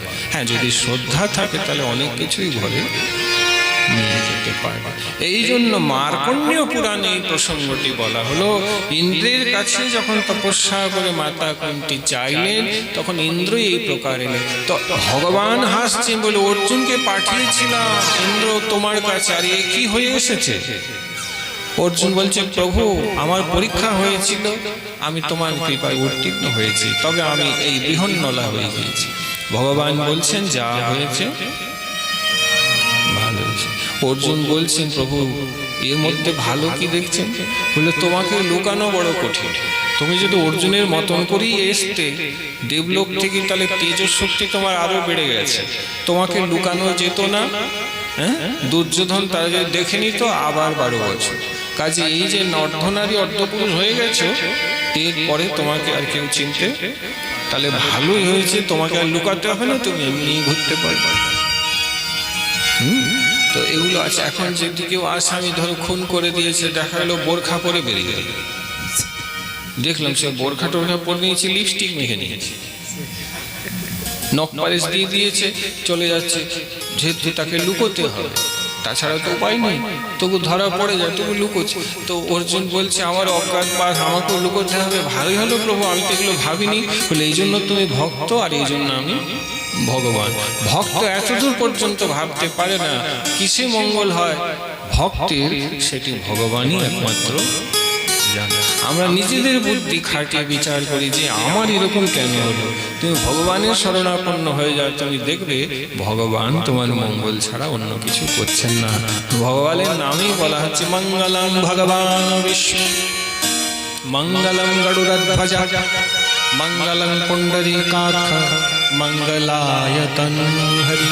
ভগবানে বলছেন মঙ্গলায় তনুহরি, শ্রী হরির যে তনু সেটি হচ্ছে মঙ্গলময়। হরি শব্দের বহু অর্থ, দুই মুখ্যতম, এক সর্ব অমঙ্গল হরে, আর প্রেম দিয়া হরে মন। চৈতন্য চৈতন্য। হরি শব্দের বহু অর্থ, কিন্তু দুইটা মুখ্য অর্থ, এক সর্ব অমঙ্গল হরে, আর প্রেম দিয়া আমাদের মনকেও তিনি পরে হরণ করে দেন। ভগবানকে ভালোবেসেছেন বলেই তো আজ এখানে এসেছে, ভগবানের কথাকে ভালোবেসেছেন বলেই তো এখানে বসেছে। তাহলে এইটি কি? এইটি তার কৃপা, এটি তার কৃপা। জয় জয় শ্রী রাধে। যখন পঞ্চপাণ্ডব ইন্দ্ররূপে এই ইন্দ্রের অংশের থেকে জগতে প্রকট হলেন, তখন এই ইন্দ্র আর কার সাথে তার বিয়ে হবে বলুন? ইন্দ্রাণী অর্থাৎ শচী দেবীর সাথেই তো হবে। তখন দেবী ইন্দ্রাণী জগতে দ্রৌপদী রূপে প্রকট হলেন। এ কথা বেদব্যাস মার্কণ্ডেয় পুরাণে বর্ণনা করছেন। বলো জয় নিতাই, জয় নিতাই। দ্রৌপদী প্রকট হয়েছেন তার পূর্ব জীবনের কথা বলতে গিয়ে আরেক গ্রন্থে আরেক ঘটনা উল্লেখ করছেন, এটি তৃতীয়। সেটি কি? গ্রন্থের নাম হচ্ছে ভারত সার। ভারত সার গ্রন্থে এটি কীর্তনিয়ারা প্রায় বলে থাকে, যেহেতু কীর্তনিয়া তারা যদি 1 2 3 তিনটের মধ্যে কোনো একটা বলবে, তাই তোমাদের তিনটেই বলে দিলাম। প্রিন্সে বলি রাধা রানী তোমরা বলবে আপনি ওইটা বললেন, উনি এসে এইটা বললেন, আমরা তিনটেই বললাম, যে কোনো একটা দেখবে বলছি। জানো জানো আগের জীবনে দ্রৌপদী কে ছিল, এর উপরে আর নেই, 4 নম্বর নেই, তিনটেই আছে। জামলা শেষ। ভারত সার গ্রন্থে লেখা আছে, মা একবার কপিলা গাভী দেবলোকে আছে। কি গাভী? সাগর মন্থন থেকে যে গাভী উঠেছিল, যেমন সুরভি, মনে রাখবে এইরকম ঋষি প্রদত্ত ঋষির আশীর্বাদে দেবলোকে এক গাভী আছে, যার নাম হচ্ছে কপিলা গাভী। এই কপিলা গাভী একেবারে ভীত সন্ত্রস্ত হয়ে গাভী মাতা গো মাতাটি ছুটে ছুটে পালাচ্ছে, এবং পেছন থেকে এই কপিলা গাভীকে 5 জন বৃষভ তাড়া করছে, 5টি ষাঁড় তাড়া করছে। সেই যখন তাড়া করছে, সেই সময় সেই স্থানে সতী অর্থাৎ শিবের ধর্মপত্নী সতী এবং গঙ্গা, ভগবতী গঙ্গা দেবী, তারা ওখানে বসেছিলেন। দৃশ্যটি দেখে তারা হাসতে শুরু করলেন এবং উপহাস্য সহকারে কপিলার দিকে দেখে বলতে শুরু করলেন, দেখো দেখো দেখো দেখো, একজন বৃষভকে নিয়ে এর আনন্দ রমণ হয় না, এ 5 জন বৃষভকে নিয়ে ভ্রমণ করে বেড়াচ্ছে। রাধা রানী কি 5 জনকে নিয়ে ঘুরে বেড়াচ্ছে। জয় রাধে। আমরা প্রথমেই বললাম এরই নাম হচ্ছে কি বলতো, ডাইরেক্ট নিন্দা। এটাই তো নিন্দা। আর এই নিন্দাটা আজকের দিনে আমাদের শেষ করে দিল। আর লক্ষ্য করে এখানে শিক্ষা আছে, নিন্দাটা বেশি কখন হয়, মনে কিছু করে না, যদি 2 জন নারী বসে যায় তার বলতে হবে, 2 মায়ের মধ্যে হরিকথা হবে আশা করা যায়। দেখবে কারণ না কারণ বসে নিন্দা করছে। আচ্ছা, নিন্দা মানে কি জানো? দেখ বাবা, হরিকথা ছাড়া যে কথাই বলছো সেটাই অসার, এবং সেটা কারণ না কারণ নিন্দা। আপনি নিন্দার মানেটাই বুঝতে পারেন। নিন্দা মানে তুমি বলবে না আমি তো ওর বিষয়ে ভালো বললাম, আরে হরিকথা বাদে যা বলছো সেটা বাজে কথা। আর হরিকথা ছাড়া বলতে গেলে নিন্দা হয়ে যায়। তো দেখুন এখানেও 2 জন বসে আছে, তারা ভগবতী মানে ভগবতী গঙ্গা আর ভগবতী মাতা সতী, কিন্তু হলে কি হবে, কপিল গোমাতার নিন্দা করে দেখ দেখ দেখ, একটা ষাঁড় থাকে 5-5টা ষাঁড় নিয়ে ঘুরে বেড়াচ্ছে। এই কথা শুনে কপিলা গাভী বড় দুঃখিনী হয়ে গেলেন, বড় অসন্তুষ্ট হলেন, দাঁড়িয়ে গেলেন থমকে, আর চোখে জল নিয়ে বলছেন, ওহো আমার এই দুঃখ কষ্ট দুর্দশা, আমি দৌড়ে পালাচ্ছি তাদের ভয়, তা দেখে তোমাদের দুজনের করুণা হলো না, উল্টে তোমরা আমাকে দেখে হাসাহাসি করছো আর আমার প্রতি এইসব কথা বলছো, তাহলে তোমরা আসলের মর্ম জানো।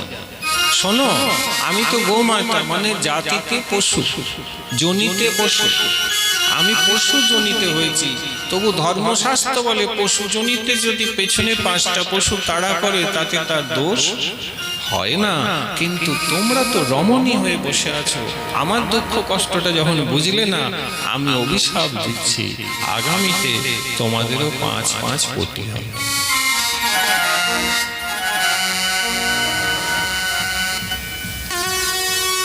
ভারত সার গ্রন্থে লেখা আছে, কপিলা গাভী যখন অভিসম্পাদ দিলেন মা গো, তখন এই যে সতী সেই অভিশাপকে গ্রহণ করলেন। শিবের স্ত্রী সতী তোমরা জানো, ভাগবতে আছে, যক্ষের দক্ষে এই যজ্ঞ যে যজ্ঞ করেছিল সেখানে শিব নিন্দা শুনে যে সতী আত্মদাহ করেছিল, ওই সতী বসে আছে, তাকে অভিশাপ করলো।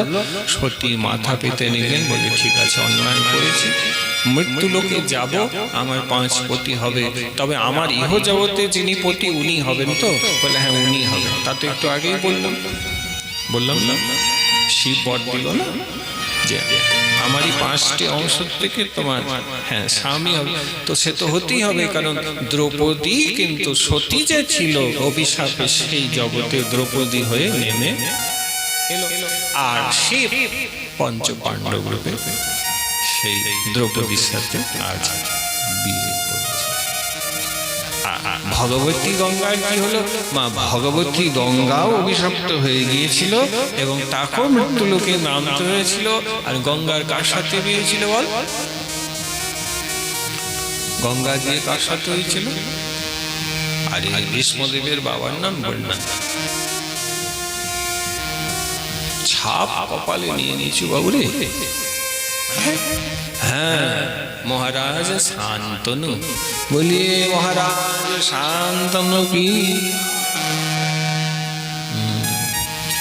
স্কুলে ড্রেস পরে স্কুলে গেলে, মিড ডে মিল খেয়ে আবার ঘরে এলে পেটটা ভরবে কিন্তু জ্ঞানের ভান্ডার ভরবে না। স্কুলে গিয়ে কি করতে হবে মা? পেট পরে ভরবে, আগে মন দিয়ে কি করতে হবে? পড়াশোনা করতে হবে। ঠিক বলেছে। তেমনি ভাগবত শুনতে বসে ভগবানের কথাগুলি মন দিয়ে শুনে মনে গাঁথতে হবে। মালা পরেছ, মালা খুলে চলে যাবে, কিন্তু হরিকথার মালা যে হৃদয়ে গাঁথছ সে কোনোদিনই খুলে দিবি না, কারণ ছেড়ে দিলে এই হরিকথা আর তো এই যে ছেড়ে দিবে তো বলে আমাদের মুশকিলে। আপনি বলছেন বলে বলতে এসেছেন, বলুন। আমিও নিমন্ত্রণ তাই শুনতে এসেছি, আমি কোনো ভজন করতে আসি। আমাকে ডেকেছে, আমি চলে। কোথায় যাবো? মেলা খেলা অনেক হলো, হ্যাপি নিউ ইয়ার হলো, ভালো একটু বসে যাই। বসে গেছে, আমি ভজন করতে আসি। তাহলে এই ভাবনা যদি থাকে তাহলে তাই হয় বাবা। ওই শুনবেন এক কান থেকে আর এক কান থেকে বেরিয়ে যাবে। অপরাধ নেবেন না। আমাদের সাথে এগুলোই হয়েছে। এখনো তো একজন নির্দিষ্ট সাধুকেই নির্বাচন করতে পারলাম। শাস্ত্রের আসলে গুরু রহস্যটা বুঝিনি। একটা ছেলে মেয়ে যেমন একজন বাবা মা হয়, তেমনি ভজন করতে গেলে একজন সাধুকেও নির্বাচন করতে। আমাদের মন আজ এখানে কাল সেখানে, কাল তমুকে কালকে অমুকে। আমরা মনে করি সব জায়গায় গিয়ে একটু একটু করে জড়ো না। মা, এই জড়ো করতে গিয়ে জঞ্জালি হবে, কিন্তু মধু পাওয়া যাবে না। আর এই করে আমাদের জীবনটা ফুরিয়ে যাচ্ছে, ভজন হচ্ছে না। শাস্ত্র বলছেন যদি সেই প্রকারের গুরু হয় তাহলে তাঁর সঙ্গ করলে সব পাওয়া হয়ে যাবে, আর কোথাও যাওয়ার প্রয়োজন হবে না। যদি সেই রকম না হয়, কানে মন্ত্র দিয়ে ফু, গুরুদেব দিয়েছেন ফু, বোঝা গেল না গুরু কোথায় গেলেন, আমি কোথায় গেলাম, তাহলে আর কিছুই হওয়ার নেই। গুরুই মন্ত্র দিবে, গুরুই হরিকথা সেই রকম শোনাবে, বই পড়ে পড়ে শোনাবে না, হৃদয় থেকে শোনাবে, তাহলে জীবন ধন্য। আর যদি হলো না বাবা, তাহলে মনে কিছু করবেন না, আবার আসতে হবে ভগবত চরণে যেতে আপনি পারবেন না। বলিয়ে ভক্তবৎসল ভগবান কি জয়। আচ্ছা, হাত তুলে একটু হরি নাম বলো। হরে কৃষ্ণ হরে কৃষ্ণ হরে কৃষ্ণ কৃষ্ণ কৃষ্ণ হরে হরে, হরে রাম রাম রাম হরে হরে, হরে কৃষ্ণ কৃষ্ণ কৃষ্ণ হরে হরে, হরে রাম রাম রাম হরে হরে। শুধু ভক্তমণ্ডলী, এই তিনটি প্রাচীন শাস্ত্রের মর্মার্থ দিয়ে দ্রৌপদী আগের জন্মে কে ছিলেন বুঝিয়েছি। মোট কথায় তিনটি প্রসঙ্গ থেকে যা পেলাম, একটা জিনিস খুব পরিষ্কার, সেটা কি? শাস্ত্র বলছেন এই তিনের থেকে একটা তো পাওয়া গেলই গেল। সেই কথাটি হলো দ্রৌপদী কোনো সামান্য মহিলা তো পরিষ্কার, হয় ইন্দ্রাণী, হয় দেবী সতী। জগৎ থেকে প্রকট হল পুরো মহাভারতেরই মূল তত্ত্ব দ্রৌপদী।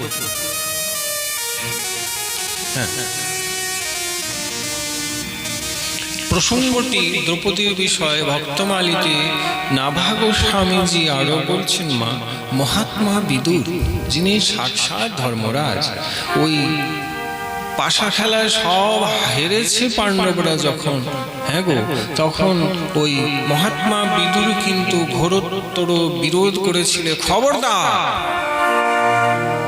শাসন করে বলেছিলেন, তোরা যদি কেউ দ্রৌপদীকে এখানে টানাটানি করিস তোদের সর্বনাশ হয়ে যাবে। তিনি প্রতিবাদ করেছিলেন মা, সাধ্য মতন, কিন্তু তিনি পেরে উঠেন। দুর্যোধন হুঙ্কার করে বলেছিলেন, এই তুমি থেমে যাও, সাবধান, আমার এখানে কোনো কাজে যদি বাধা দিয়েছো তাহলে তোমাকে ঘাড় ধাক্কা দিয়ে এখান থেকে আমি বার করে দেবো। বিদুরজি মা থমকে গেলেন, ছাতি তার কেঁপে উঠল, শরীরটা দুর্বল, হৃদয় ভজনটা গোবিন্দের প্রতি বিদুর কাকার প্রবল ছিল। তাই কি করবে বলে, আমি চেষ্টা তো করেছি প্রভু, পারি না, তুমি কৃপা করো এই বিপদে, তুমি তোমার ভক্ত দ্রৌপদীকে রক্ষা করো। দ্রৌপদীকে দুঃশাসন টানাটানি করছে। দ্রৌপদী যখন সভার মধ্যে এসেছে, মা মহাভারতে লেখা আছে, সকল সভাসদের কাছে দ্রৌপদী চিৎকার করে তখন জিজ্ঞাসা করেছিলেন, বলেন, একটি প্রশ্নের শুধু উত্তর আমি জানতে চাই। আমি অন্তর কক্ষে ছিলাম, এখানে কি ঘটনা ঘটেছে, কি হয়েছে, আমার স্বামীরা এখানে কি করেছে তা আমার জানা নাই। আমার একটা প্রশ্নের উত্তর আগে যদি আপনারা সকল বিদ্বজ্জন বসে আছেন যদি উত্তর দিয়ে দেন তাহলে ভালো হয়। সকলেই চুপ করে আছেন, তাদের মুখে কোনো কথা নাই, তারা নিরুত্তর। দুর্যোধন, দুঃশাসন, তারা সকলে হুঙ্কার করছে, হুম্বিতুম্বি করছে, অট্টহাস্য করছে। দুঃশাসনকে ছাড়বি না, টেনে ফেল ওকে, অনেক লাঞ্ছনা দিয়েছে, ওকে শেষ করতে হবে, চরম অপমানিত করতে হবে। সকলের মাঝে তখন দ্রৌপদী একটাই প্রশ্ন করেছিলেন। বেদব্যাস মহাভারতে লিখছেন, দ্রৌপদী বলেছিলেন, তিনি বলেছিলেন যে আমাকে এই দুর্যোধন এরা ধর্মপূর্বক জিতেছে না অধর্মে জিতেছে, কৃপা করে শুধু এইটুকু আমাকে জানিয়ে। আরে ধর্মে আমাকে এরা জিতে নিয়েছে না অধর্মে জিতেছে বলুন? তোমরা সকলেই জানো মা, এ তো দাপরের কথা, কিন্তু পরবর্তীতে পরীক্ষিত যে নিজে কলিকে যে 4টে জায়গা দিয়েছিলেন তার মধ্যে একটা ছিল দ্যুতম। দ্যুতম মানে কি না, যেখানে জুয়া খেলা হয়। তাহলে দাপরে কিন্তু সেদিনে সেইখানে কলির প্রবেশ হয়ে গিয়েছে। রাধা রানী কি জয়। পরে যে কলিযুগ আসবে সেদিনে কিন্তু ওই জায়গায় কলি ছিল। কেন না, দ্যুতম পাশা খেলা, জুয়া খেলা হয়েছে, অন্যায় কাজ করা হয়েছে। তাই বলছেন ধর্মে আমাকে জিতেছে নাকি অধর্মে, এটুকু জানিয়ে দিন। সকলেই নিরুত্তর, কে কি বলবে, কেউ কোনো উত্তর দিল না। দুর্যোধন বলল, ধর্ম অধর্ম আমি কিছু বুঝি না, আমি পাশা খেলেছি, পাশায় তোমাকে বাজি ধরেছে তোমার স্বামীরা, তাতে তারা হেরেছে, ধরা হয়েছিল বাজি, এই যে যদি হারে তাহলে তুমি আমার দাসী হবে।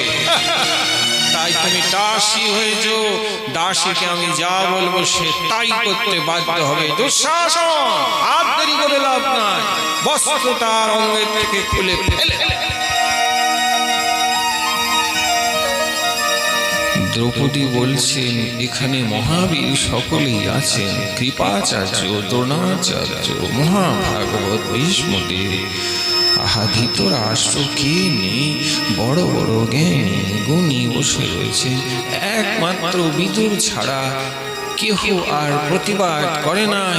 বড় আশা দ্রৌপদী ছিল যে ভীষ্মদেব তিনি হয়তো প্রতিকার করবেন, তাকে রক্ষা করবেন, কিন্তু ভীষ্মদেব সেদিনে দ্রৌপদীকে রক্ষা করতে পারেন নাই। তখন দ্রৌপদী আর কি করবে? সকলের মাঝে যখন দুঃশাসন বস্ত্র টানাটানি করছে, তথা ব্রবন্তি করুণা সুমধ্যমা ভদ্রং কটাক্ষে কুপিতাং পশ্যে। ধর্ম অধর্মের বিবাদ, ধর্ম অধর্মের বিচার কেউ করতে পারছেন না। ভীম তো প্রতিবাদ করলেন, কেহ কিছু যখন করতে পারছেন না, দ্রৌপদীর বস্ত্র টানাটানি দুঃশাসন করছে, সবাই হাসছে, যারা অসুর দৈত্যরা হাসছে। তখন দ্রৌপদী আর কি করবে? বিপদ ভঞ্জনকারী জনার্দন অচ্যুত কেশব মাধব গোবিন্দ দ্বারকাধীশ, যাকে কৃষ্ণ বলে, যাকে নিজের ইষ্ট আরাধ্য বলে বলেন, তাকে এখন আর তো তিনি ছাড়া কেউ গতি নাই, তিনি ছাড়া তো আর কোনো উপায় নাই। তাই দ্রৌপদী তখন বাহু তুলে এক হাতে নিজের লজ্জা নিবারণ করে ভাগবতে চিৎকার করে গোবিন্দকে ডাকছেন। গোবিন্দ দ্বারকাবাসীন কৃষ্ণ গোপী জনপ্রিয় কৌরবে পরিভূতাং মাম কিং ন জানাসি কেশব। হে নাথ রমানাথ ব্রজনাথার্তিনাশনঃ কৌরবার্ণবগ্নাং মাম রুদ্ধরস্সব জনার্দনঃ।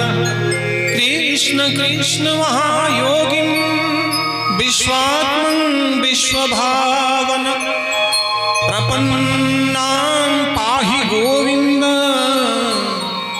কুরু মধ্যে বশীদতিম। কৃষ্ণ কৃষ্ণ মহায়োগিন বিশ্বাত্মন বিশ্বভাবন। বলছেন কৃষ্ণ কৃষ্ণ মহাযোগী, হে মহাযোগী কৃষ্ণ কৃষ্ণ বিশ্বাত্মা, তুমি সকল জীবের আত্মা গো বিশ্বাত্মা, সারা ব্রহ্মাণ্ডের জীবের আত্মা তোমাকে বিরাজ করছে। প্রভু তুমি বিশ্বাত্মা যদি হও, তাহলে দ্রৌপদীর এই লজ্জাকে তুমি নিবারণ করো। প্রভু তুমি রক্ষা করো। বিশ্বভাবন গোবিন্দ দ্বারকাবাসীন কৃষ্ণ গোপী জনপ্রিয়। অদ্ভুত স্তুতি করেছে, গোবিন্দের নাম নেবেন আর কি বললেন? দ্বারকাবাসীন কৃষ্ণ গোপী জনপ্রিয়। যিনি কৃষ্ণ বর্তমানে দ্বারকায় রয়েছেন। হ্যাঁ বন্ধু, কৃষ্ণ তখন দ্বারকা লীলা করছেন, দ্বারকায় রয়েছেন, তাই বলেন কৃষ্ণ দ্বারকাবাসীন। তুমি দ্বারকায় থাকো আমি জানি, কিন্তু কৃষ্ণ তুমি হচ্ছ গোপী জনপ্রিয়, গোপী জনবল্লভ।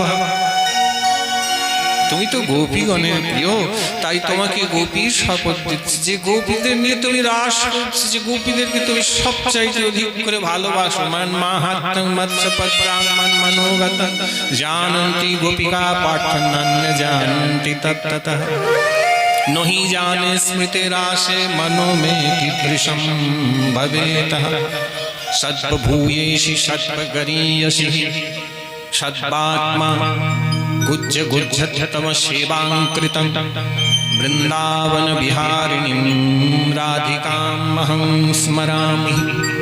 রাধিকা তস্য অঙ্গকলাকোটি কোট্যাংশ আনন্দ চিদানন্দ আহ্লাদিনী স্বরূপিণী। ললিতা বিশাখা চিত্রা চম্পকলতা রঙ্গদেবী সুদেবী। তুঙ্গ বিদ্যা ইন্দুলেখা অষ্টসখী লেখা। तद्विदांश तत्शरीरांश आनंद चित विज्ञान आनंद आह्लादिनी। विविधानि सहस्राणि लक्षजानानि गोपिकां वृंदावने गोपीनाथस्य लीला सम्पादयितुं प्रकटयु। तस्य तासामभिरभुत्सरि स्वयं मानमुखाम्बजः। पीताम्बरधरस्रग्वि साक्षात् मन्मथ मन्मथः। श्रीमान् रासरासेश्वरी बंशी वटः स्थितः कर्शन गोपी श्रीनाथ संप्रर्थयामि। गोपीर ऊर्ध्वे भगवानेर केउ नेই। गवां पिबति रसानां गोविंदस्य इति गोपी परिगीयते। গোবিন্দের সকল অপ্রাকৃত রসের আস্বাদন যারা করে থাকেন তাদেরকে শাস্ত্রে গোপী বলা হয়েছে। আমাদের ষটগোস্বামী পাদ বলছেন, তাই তুমি ভিতরে গোপী সাজবে, বাহিরে গোপীর মতন করে সেজে নাচন কুদন কখনো করতে যাবে না। বর্তমানে সবাই বাহিরে গোপী সেজে যাচ্ছে। গোপী একটি ভাব মনে রাখবে, গোপী কখনো প্রদর্শনের বিষয়বস্তু নয়। যে গোপীকে ভাগবতে গুপ্ত রাখা হয়েছে, গুপ্তম আপি ইতি দ্বিতীয় ভাব গোপী নাম পরিগীয়তে, গোপীদের গুপ্ত ভাব, তাই তাদেরকে গোপী বলা হয়। বর্তমান কলিযুগে দেখুন চারিদিকে সব গোপীর মতো লেহেঙ্গা ছেকুরি ফকুরি সব পরে নিয়ে নাচানাচি করছে। বাজারে গোপী ড্রেস পাওয়া যাচ্ছে, নামই হয়েছে গোপী ড্রেস। গোপী সেজে গেল, ভাই রে ভাই রে ভাই, আনন্দ হয়ে গেল ভাই।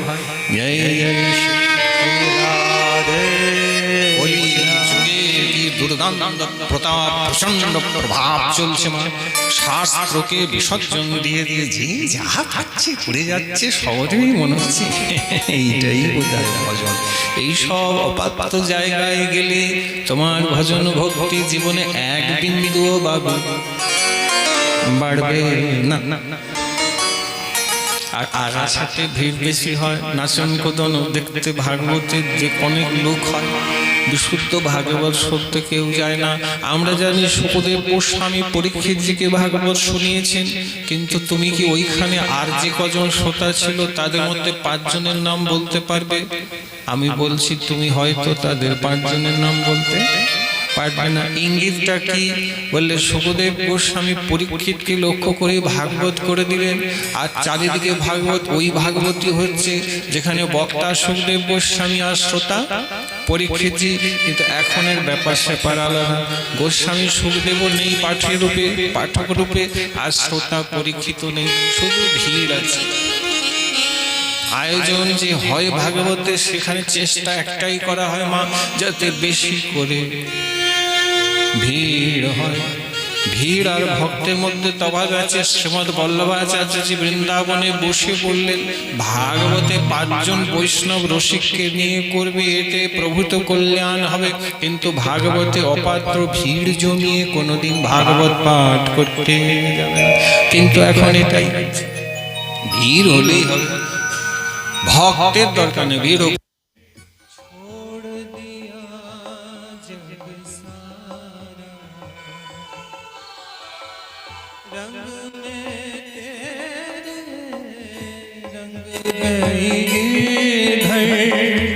छोड़ दिया जग सारा,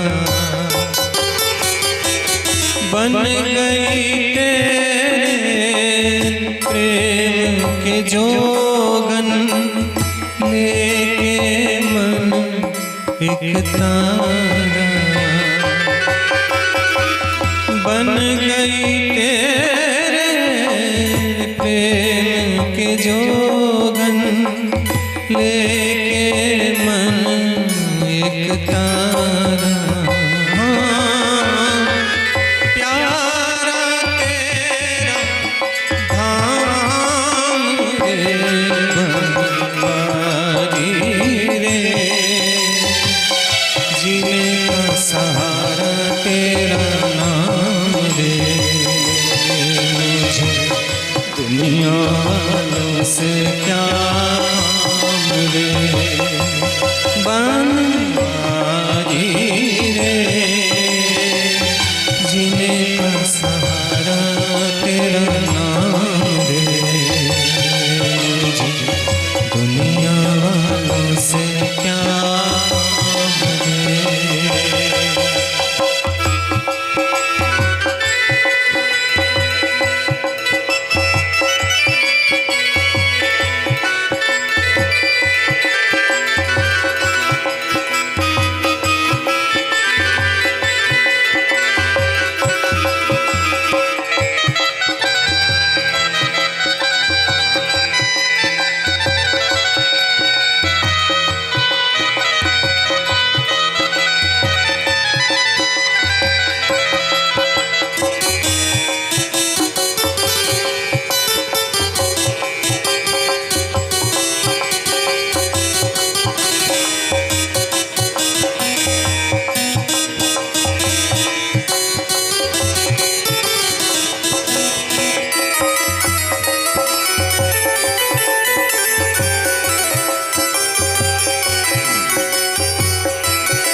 जिस दिन पाऊं हर चिंता मिट जाए,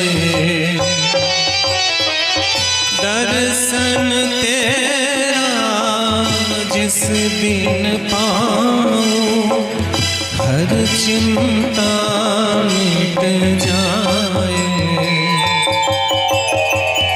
जीवन मेरा इन चरणों में आस की जोत जलाए।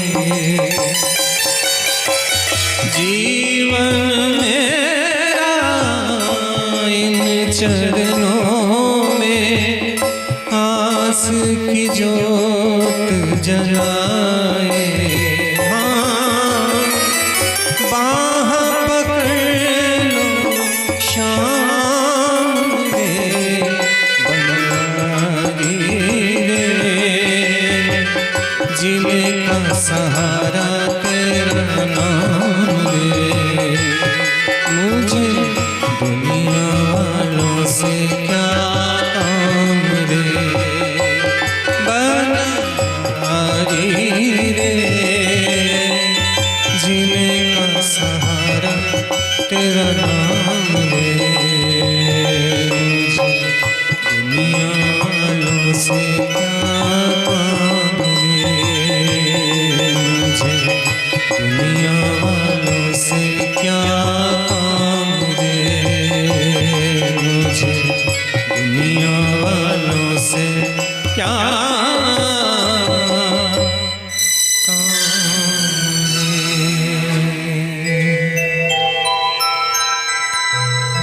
रंग में तेरे रंग गई गिरधर, छोड़ दिया जग सारा, बन गई तेरे। পেশে গেছে খুব বন্ধু, যেই জলে বসে গেছে দুর্বাসা তো বড় বিব্রত হয়ে গেলেন। বলে হায়, আমি তো কোমর জলে আছি, আমার কৌপিন জলের থেকে বেঁচে গেছে, এখন আমি নগ্ন অবস্থায় কি করে উঠবো? কারুর লক্ষ্য পড়েনি সেদিন দ্রৌপদী দূরে একটা ঘাটে স্নান করছিল। মা দ্রৌপদী বুঝতে পেরেছেন, হায় হায় ঋষিবর দুর্বাসা তো কৌপিন ভেসে গেছে, তিনি লজ্জায় পড়েছেন, বিব্রত হচ্ছেন, তিনি উঠবেন কি করে? তখন তিনি কি করেছিলেন না, নিজের স্নান করতে গিয়ে শাড়ির একটা টুকরো জলে ভাসিয়ে ঋষির কাছে বাড়িয়ে দিয়েছিলেন। জলের স্রোতে সেই টুকরোটা দুর্বাসা ঋষির কাছে এসে যখন পৌঁছায়, দুর্বাসা সেই শাড়ির আঁচলটাকে বেঁধে জলে ওঠেন, জল থেকে উপরে ঘাটে উঠলেন, আর উঠে হেসে বললেন, কৃষ্ণা, এই বিব্রত অবস্থায় তুমি কাপড় বাড়ি আর যেমন আমাকে এই লজ্জা থেকে নিবারণ করলে, নাহলে আমি বড় অসুবিধায় পড়েছিলাম। আমি আশীর্বাদ দিচ্ছি দুর্বাসা তোমাকে, যেদিনে তোমার লজ্জা সংকটে আসবে সেদিন ভগবান এসে তোমার জন্য কাপড় বাড়িয়ে দিবে। এটা জানতেন? এই প্রসঙ্গটি জানতেন? জানতেন তো দণ্ডবত নেবেন, জানতেন না তো সাধু সঙ্গে বসতে শিখুন, লাভ হবে। জয় জয় শ্রী রাধে শ্যাম। তো বাড়িয়ে দিলেন ভগবান, এইসব প্রসঙ্গ বলছেন, আর যেই বলছেন আর বাড়িয়ে দিলেন, রক্ষা করলেন। যদ গোবিন্দেতি চক্রুষ কৃষ্ণামাং দুর্বাসিনম ভৃণমে তৎ প্রবুদ্ধং মে হৃদয়ান্ত হর্ষপতিঃ। আহা, কৃষ্ণা, তোমার সেই করুণ প্রার্থনা যখন আমি দ্বারকা থেকে শুনতে পেয়েছি, তখনই আমার মাথায় এসেছে, আয় আয়, আমি তো ঋণী হয়ে আছি তোমার কাছে, তো ঋণ শোধ করার এই তো সময়, তাই ছুটে চলে এসেছি। বলে ঋণটা কি? বলে এই যে আমি বলে রেখেছি না গীতায়, ইয়ে যথা মাং প্রপদ্যন্তে তাং তথৈব ভজাম্যহম, যে আমারে ভজে জইছে আমি তারে ভজি তৈছি। যে আমাকে যেমন করে ভজন করে আমি তাকে তেমনই করে ভজন করি। সেদিনে তুমি ভজনে মানে সেবা করেছিলে, আমার হাতে কাপড় পরিয়েছিলে, সেই ঋণ ছিল। তুমি যখন আজকে ডাকছো, আমি বললাম ঋণটা গিয়ে শীঘ্রই শোধ করে আসি।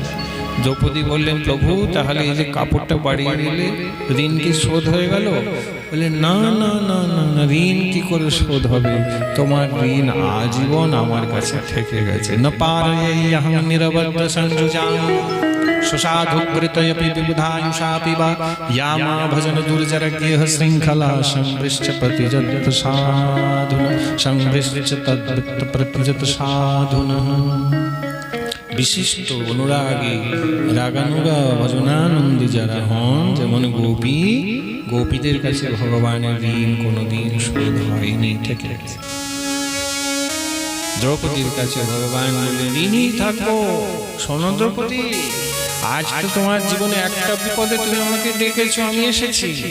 পরবর্তীতেও যদি কখনো বিপদ হয়, তখনও তুমি জানবে আমাকে ডাকলেই আমি তোমার কাছে চলে আসবো। শোনো, এই জগতে যারা বিপদে পড়বে তো বটে, তারা যদি দুহাত তোলে আমাকে ডাকে চোখের জলে, জানো দ্রৌপদী, আমি তাদের জন্য এসে তাদের বিপদ মুক্ত করতে রাজি আছি। কিন্তু মুশকিলটা কি জানো? জগতের মানুষ আমাকে বিপদে ডাকে না, তারা আমাকে ভুলে গেছে। স্মর্তব্যং বিষ্ণু তু সদা ন বিস্মর্তব্যং তু জাতুচি সদ্দে বিদৃশদয়া সুরতৈরেব কিঙ্করঃ। ভগবানকে ভুললেই বিপদ। আচার্য বলছেন, হে নাথ, मैं आपको ভুলো नहीं। এটাই প্রার্থনা, প্রভু এই কৃপা করো যেন আমি তোমাকে কখনো ভুলে না যাই। বিপদ কি? হরি ভুলে গেলেই বিপদ। সম্পদ কি? যার হরি হৃদয় আছে তার সম্পদ। মহাপ্রভু কহে, রায় রামানন্দের স্মরণের মধ্যে জীবের হয় কোন স্মরণ? রায় কহে, রাধা কৃষ্ণ প্রেম কেলি। কেলি বলতে পারবে না? রসায় প্রেম সে গলি চৈতন্য চৈতামৃত মহাপ্রভু রায় রামানন্দ সোপা। তোমার ভগবানকে মনে রাখতে হবে। মনের স্মরণ প্রাণ, মধুর মধুর ধাম, যুগল বিলাস স্মৃতি সাধ্য সাধন, এই ইহা বিনা আর না।